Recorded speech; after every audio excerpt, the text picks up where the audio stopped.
Late yesterday evening, in a rare televised sit-down marking his 83rd birthday, Bob Dylan lowered his brows and spoke words that reverberated through the ages. Susie was the love of my life. For decades, fans have speculated about the muse behind his most tender verses, Joanna, Sarah, or some unnamed spirit who drifted through his lyrics.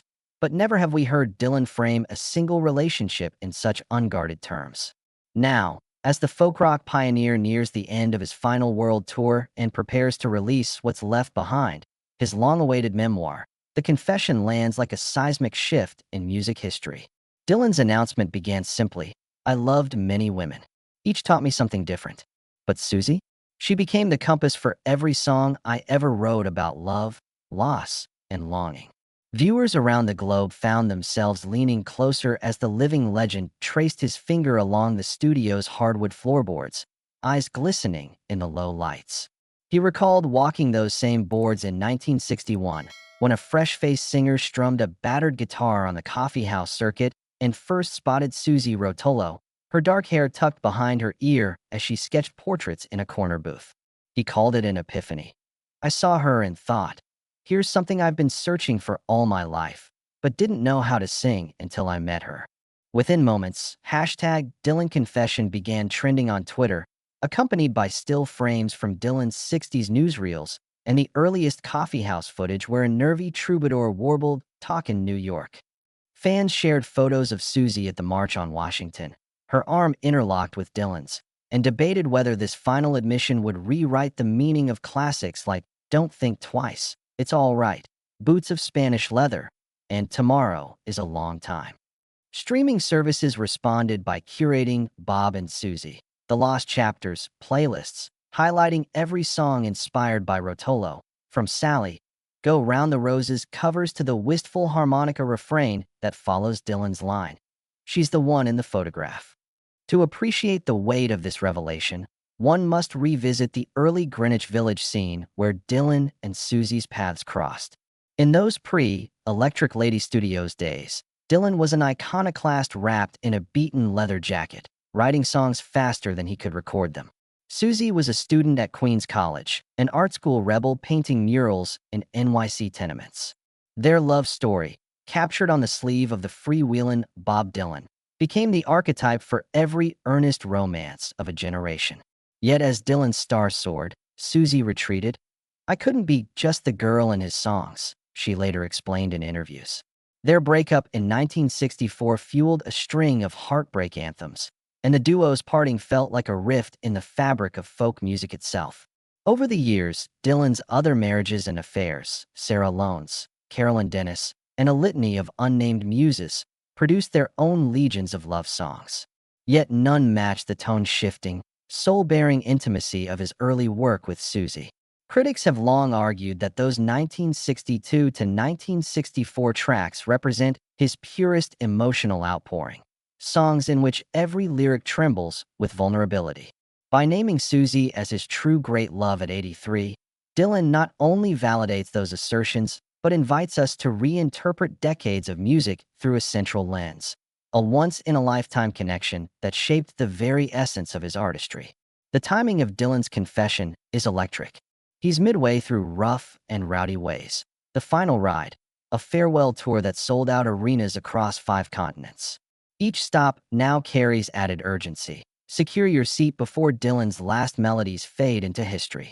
Fans scramble for VIP packages promising signed lyric sheets of "Girl from the North Country," and travel agents advertise Dylan pilgrimage tours, overnight stays in Greenwich Village, private viewings of his freewheelin' photo locations, and June-dated Susie tribute gatherings. The FOMO is palpable. Miss this moment, and you may never hear Dylan's live interpretation of "Forever Young," in which he now peppers in Susie's name like a benediction. Next week sees the release of Dylan's memoir, Chronicles, The Rotolo Years, plastered with pre-order tags and bonus chapter teasers. Early reviews hint at passages longer than any previously published in his 3-volume Chronicles series.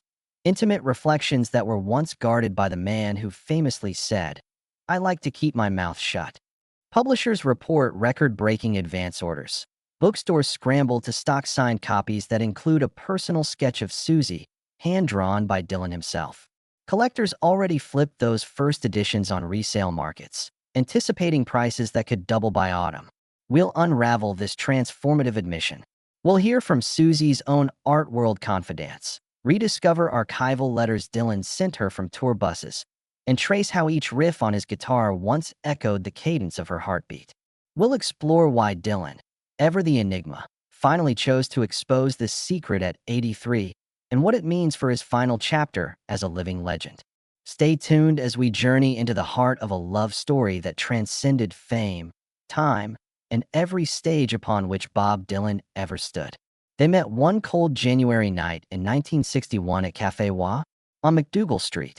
Dylan, barely 20, strode onto the crowded stage clutching a beat-up guitar, his voice raw and untested. Susie Rotolo sat near the back, sketchbook in lap, shading the faces of folk singers as they strummed chairs and tables into musical instruments. She looked up when Dylan began Song to Woody, and something in her gaze, equal parts curiosity and fierce warmth, stopped him in mid-verse. After the show, she approached him at the bar, cigarette dangling from her lips. He offered her a toothy grin and an impossible question. "Do you want to hear a tune I just wrote?" That tune became Blowin' in the Wind. Dylan's earliest demos, recorded in a friend's flat in Queens, feature him stumbling over guitar chords, his accent and phrasing still uncultivated, yet woven through are lines like, "How many roads must a man walk down?" that bear the shape of an arrow aimed straight at Susie's heart. She drew him as he sang, watercolors capturing the tremble in his throat and the way his hair caught the bulb light above him. Those drawings survive today in private archives, now destined for publication as part of Dylan's forthcoming memoir. They show a vulnerability young Dylan seldom allowed audiences to see. Their courtship was punctuated by letters folded into thick envelopes and mailed between tour stops. In one, dated March 1962, Dylan writes, "Susie, you taught me how to breathe. Without you, I'm just skin and bone singing hollow songs." In another, he sketched a heart around his own hurried signature, adding, "Please don't ever change your mind." She replied in turn, her handwriting crisp and unwavering, "Bob, you are my melody." But we are strangers in a world that does not understand songs without rhythm. Stay true. Those exchanges, long thought lost, are now resurfacing, quoted verbatim in excerpts released to the press. They strip away myth and reveal a love both ecstatic and anxious, as two artists struggled to define themselves amid political marches and folk club smoke. Susie encouraged Dylan to write outside his comfort zone.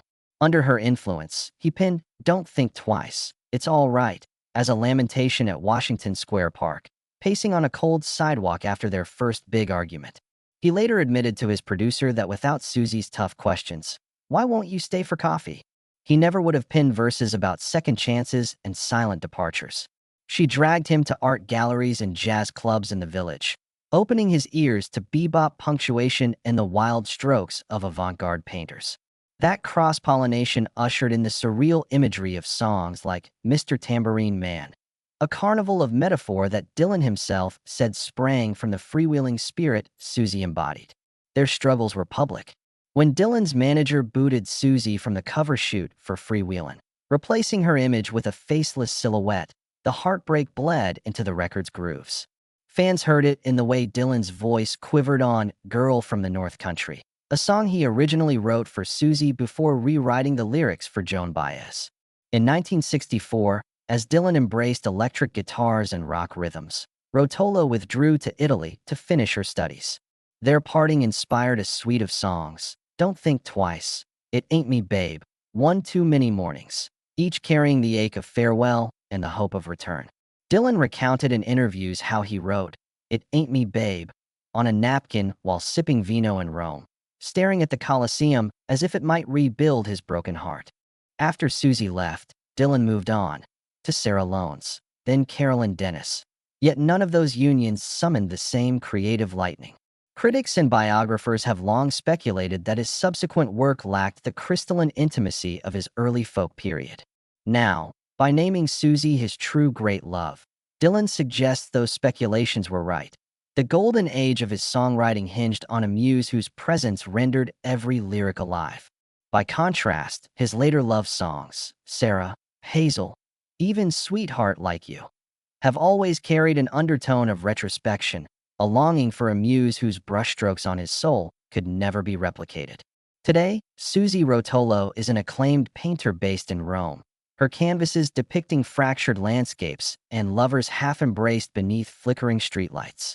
When Dylan's confession aired, she released a statement that read simply, "I loved him then. I love him still. His songs were the soundtrack of my life." In interviews, she recalls the thrill of their youthful debates about politics, art, and the meaning of freedom. She describes Dylan scribbling lyrics on napkins at dawn and singing softly in Italian to coax her smiles. Their narrative, once obscured by the swirl of Dylan's myth, now finds clarity in their joint admission. No other love shaped his art so profoundly. This confession reshapes our understanding of Dylan's entire canon. Songs once interpreted as generic love farewells now anchor to a specific history of passion and loss. Each chord change, each metaphorical twist, becomes a coded message, echoing Susie's laughter, her critiques, her unwavering belief in Dylan's voice. As his memoir and tour unfold, audiences will flock to venues and bookstores craving that context, desperate to see Dylan perform Tangled Up in Blue, with Susie's name on his lips, to read his unedited reflections on the days when every song was simply another letter to the love he finally admits he couldn't live without. Their parting in Rome in 1964 marked a turning point in Dylan's evolution, both as a songwriter and a man adrift without his true north. As Susie completed her studies at the University of Rome, Dylan plunged into the electric shock of the Newport Folk Festival, trading acoustic purity for an electric guitar that seemed to scream out his dislocation. Critics derided him for going electric, but beneath the controversy lay a deeper rupture. Dylan's heart, rawned by Susie's absence, sought new outlets even as he lost sight of the muse who taught him to give his words grace. In interviews decades later, Dylan reflected on those years with bittersweet candor. He admitted that songs like Subterranean Homesick Blues and Like a Rolling Stone channeled the whirlwind of freedom and confusion he felt without Susie to anchor him. "I was moving so fast," he once said. "I forgot that the wind can carry you anywhere, even off the cliff." His words reconciled the ferocity of his lyrics with the longing in his heart, a longing he would not name until now. Despite the distance, Susie's influence whispered through every chord and metaphor. When Dylan wrote Visions of Johanna, he confessed to biographers that the enigma of that refrain echoed the mystery of Susie herself, her departure leaving him with a haunting silhouette. Even as his relationships with Sarah and Carolyn sparked new compositions, none matched the tonal clarity of the early folk records. Those records, Dylan now reveals, were a portrait of love so vivid that every string pulsed with her presence. In the late 1960s, Susie and Dylan reunited briefly in Greenwich Village. He had returned to acoustic roots, performing at folk clubs to test out introspective songs that bore the imprint of his heartbreak. One rainy April night, Susie slipped backstage after a show at the Gaslight Cafe, her silhouette half lost in the haze of cigarette smoke.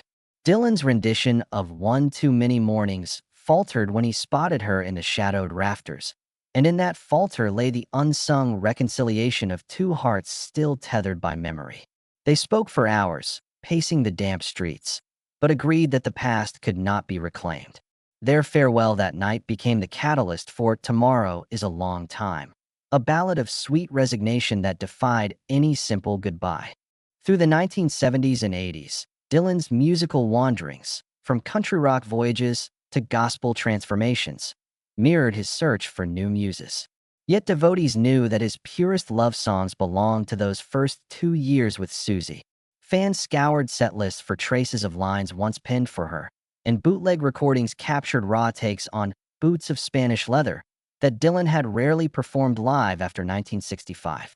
Those recordings, passed hand to hand like whispered secrets, became crystallized testaments to a love song cycle that defined the folk revival itself. The narrative of Dylan losing his acoustic innocence only to find it again in the 70s pointed to a man wrestling with the ghosts of his past. He said in a rare 1978 Rolling Stone interview, "I tried to write about others, but my songs kept circling back to that girl who taught me how to use my pen. Yet he refused to name her, protecting Susie from intrusion even as he ached to honor their shared legacy. That restraint, fans concluded, was its own form of love, guarding her privacy while preserving the purity of his inspiration. When Susie moved back to New York in the 1990s, she and Dylan quietly rekindled a friendship. They held coffee shop meetings in the village, wandering under lampposts as they once had. Susie sketched him drawing street scenes. Dylan offered first listens to songs he wrote in her honor, now veiled behind layers of poetic abstraction.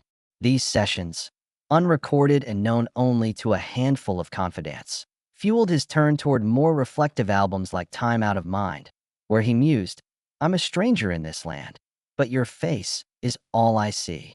Now, by publicly naming Susie as his great love, Dylan acknowledges that those late-night dialogues were the true glue holding his artistry together. But today's confession reframes Dylan's electric era not as a betrayal of folk authenticity, but as a necessary storm before the peace he found in her friendship again. It reshapes our understanding of his catalog. Songs written in haste, dispatched at dawn on hotel stationery, now carry new weight as letters to the muse he never stopped loving. It explains why, amid blazing solos and relentless touring, his most poignant ballads glimmered with an ache only Susie could awaken. A.S. Dylan's memoir and final tour pressed this narrative into the public eye. Audiences will sift through his discography for clues.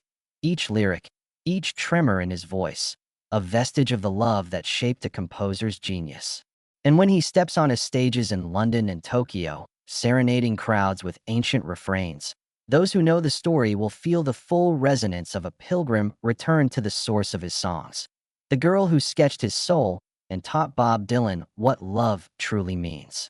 In the hours after Dylan's confession, the cultural machinery shifted into overdrive. Streaming platforms hastily rolled out Bob and Susie, a love rediscovered collections, algorithmically stitching together every track that music historians now link to Susie Rotolo. Playlists labeled songs for Susie shot to the top of folk and singer-songwriter charts in dozens of countries. On YouTube, user-edited retrospectives, juxtaposing rotoscope-style footage of Dylan's early village gigs with images of Susie's sketches, racked up millions of views within a single day. Fans who'd long viewed Dylan through the prism of political protest or bluesy detachment suddenly revisited his catalog for echoes of that first, incandescent love. Susie herself reacted with quiet grace. In a statement released through her gallery's press office in Rome, she wrote, "Our time together opened the door to his voice. My heart still sings to the melody we first shared." Gallery owners reported an onslaught of inquiries for Rotolo's Village-era watercolors, many featuring Dylan in mid-lyric. Prices for those early sketches doubled overnight. Collectors and gallery curators now treat her art as inseparable from Dylan's musical beginnings, visual counterparts to his handwritten love letters, once tucked in plain envelopes. On tour, Bob Dylan has woven this revelation into every performance. Opening nights in London and Paris now begin with a solitary spotlight illuminating a framed photo of Dylan and Susie at the March on Washington. As he steps on stage to strum the opening chords of Don't Think Twice, he pauses to address the audience. "This one's for Susie." That simple dedication elicits a thunderous ovation, proof that fans see these songs anew as living tributes rather than dusty folk revival artifacts. Merch booths sell limited edition tour posters featuring Rotolo's silhouette alongside Dylan's figure, each numbered and signed, and priced at a premium that sells out before intermission. Meanwhile, bookstores and publishers scramble to keep pace with demand. Chronicles, the Rotolo years pushed its print run from 100,000 to 500,000 in its first week. Advance orders eclipsed those for Barack Obama's memoirs in several markets. Independent bookshops host Dylan and Susie, reading circles where excerpts from the memoir are dramatized live, accompanied by acoustic guitar. Libraries report record checkouts of freewheelin', Bob Dylan, and biographical volumes that once garnered modest interest. Audiobook platforms feature Susie's voice reading her own diary entries, published for the first time, and those recordings quickly top bestseller charts. Film festival programmers and documentarians pivot, too. Tribeca will premiere Rolling Stone Presents. Love in the Time of Dylan, a new documentary weaving never-seen coffeehouse footage with animated renditions of Dylan's and Rotolo's letters.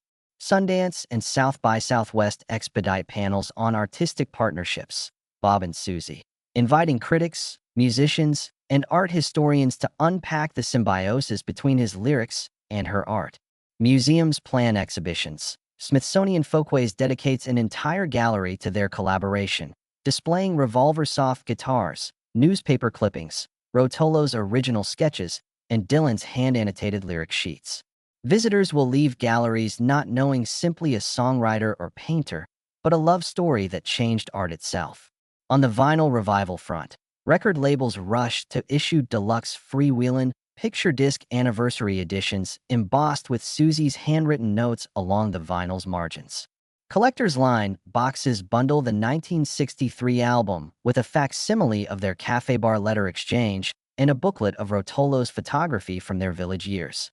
Pre-orders sell out within minutes, fueling a secondary market where copies trade for 3 to 5 times retail value. Audiophiles debate whether to pay the premium for first-press vinyl or opt for the newly mixed high-resolution digital remaster, newly titled Freewheelin', Susie's Session. Even casual listeners feel the FOMO. Social media challenges urge users to post your first Dylan song alongside a silhouette of Susie's profile, tagging friends to share personal stories of how Dylan's music shaped their youth. Hashtags like hashtag Breathe for Susie and hashtag Compass Song flood Instagram and TikTok as young fans recreate Rotolo-era looks, striped scarves, dark bobs, and lip-sync Tinder lines from boots of Spanish leather.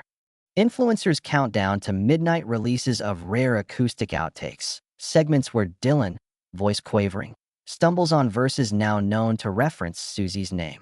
In academia, seminars proliferate on the Bradbury classroom syllabus, mapping muse dynamics in American songwriting. Professors dissect how the Dylan-Rotolo dynamic redefined lyrical intimacy in popular music. Journal articles bound for peer review explore the neurological impact of naming one's lost love publicly at 83. Psychologists note that Dylan's admission catalyzes collective healing in fans, breaking down shame around lifelong crushes or unrealized love stories. As Dylan's 8th decade tour winds toward its final chapters, tickets become prized as heirlooms. Pilgrimage packages combine guided walks of the Old Village Folk Club circuit with encore performance seats. Travel agencies bundle cabin stays in Woodstock, studio tours in Nashville, and museum tickets, offering a pilgrimage not just through music history, but through the living geography of Dylan and Susie's romance. Each itinerary sells out in hours. In every city, the atmosphere is electric with anticipation and bittersweet urgency. Bob Dylan's late-life confession hasn't merely rewritten the history books. It has galvanized a new wave of artistic and cultural events centered on a love that inspired the greatest lyrical renaissance of the 20th century. For those fortunate enough to witness this moment, whether in the hush of a gallery, the hush before Dylan's guitar opens tomorrow is a long time, or the hush in a sold-out theater, the lesson is clear. Some muses transcend time, and a single admission of love can ignite an enduring flame that dances through songs, paintings, and hearts across the world. In the wake of Dylan's live confession and the torrent of cultural events it provoked, the narrative now turns inward to his forthcoming memoir, Chronicles, The Rotolo Years, and the studio album that shadowed its writing, What's Left Behind. Publishers report that advance sales of the memoir have eclipsed all previous Dylan titles. 3 printings sold out in under a week. Excerpt teasers reveal intimate passages. Dylan describes Susie sketching him by candlelight. The way her laughter fell like wind chimes on his earliest drafts of Tomorrow is a long time. He confesses that he cut entire album suites because they veered too close to private pain, only including the rawest tracks that capture the ache of his first love. Critics already praise these reveals as the most candid chapters of his storied career, heralding a new era of transparency from the man who built his legend on mystique. Parallel to the memoir's success, What's Left Behind has taken shape as Dylan's most autobiographical record since 1964. Guest artists, Joan Baez, Lucinda Williams, and even Patti Smith, lend voices to duets that reinterpret originals like Boots of Spanish Leather and One Too Many Mornings, with lines reworked to include Susie's name. The lead single, Compass and Canvas, pairs Dylan's weathered tenor with Susie's recorded reflections on art and memory, creating a tapestry of sound that blurs the lines between song and spoken word. Early radio edits emphasized the refrain, "Susie, you showed me home," and within days it has climbed folk and adult contemporary charts worldwide.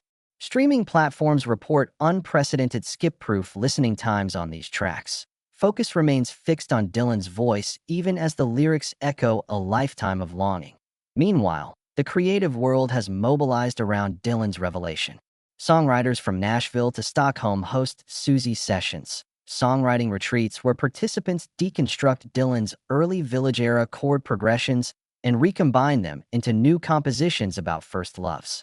At the Berklee College of Music, a symposium titled Muse, Myth, and Melody invites scholars to analyze Rotolo's influence on Dylan's poetic evolution. Panels explore how naming one's muse can transform abstract longing into concrete narrative, demonstrating that every Susie reference is a pivot point in Dylan's artistry. Journal articles in Popular Music Studies now feature case studies comparing Dylan's confession to other songwriter muse dynamics, citing its power to reshape an entire body of work even during an artist's twilight years. On the philanthropic front, Dylan's late life focus on youth creativity crystallizes into the Rotolo Dylan Foundation for Folk Arts. Modeled on Susie's passion for visual expression, the foundation underwrites hybrid programs teaching songwriting and sketching side by side in community centers across America. Pilot workshops in rural Virginia pair teenagers with local folk musicians and Rotolo-trained artists, guiding them through collaborative projects that culminate in multimedia exhibits. Funding for these initiatives comes from a portion of memoir proceeds and album royalties, signaling Dylan's commitment to turning personal vulnerability into communal empowerment. In press interviews, he states simply, "Susie taught me that art heals. Now we'll see what it can do for the next generation." Live venue operators have also refreshed their programming, hosting Bob and Susie revival nights before and after Dylan's shows. Attendees gather for candlelit readings of Rotolo's diary entries, followed by acoustic sets of early folk tunes and visual art installations featuring her sketches projected on stage. These events blend music, literature, and art into a single narrative thread, mirroring how Dylan and Susie once intertwined their creative impulses. Merchandise teams offer limited edition art prints paired with custom vinyl singles of Compass and Canvas, driving a secondary market where fans trade collector sets at gala prices. FOMO remains acute. Miss a revival night, and one misses the chance to inhabit the emotional space between Dylan's lyric and Rotolo's brushstroke. As Dylan readies his final tour dates and the memoir's release looms, the world prepares for a closing chapter that feels both definitive and generative. His candor about Susie Rotolo does more than clarify the origins of half a century of song.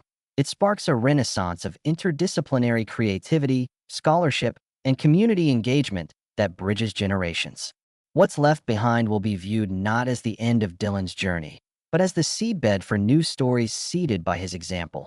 That admitting one great, naming one true love, can light a spark so bright it illuminates the paths of countless others.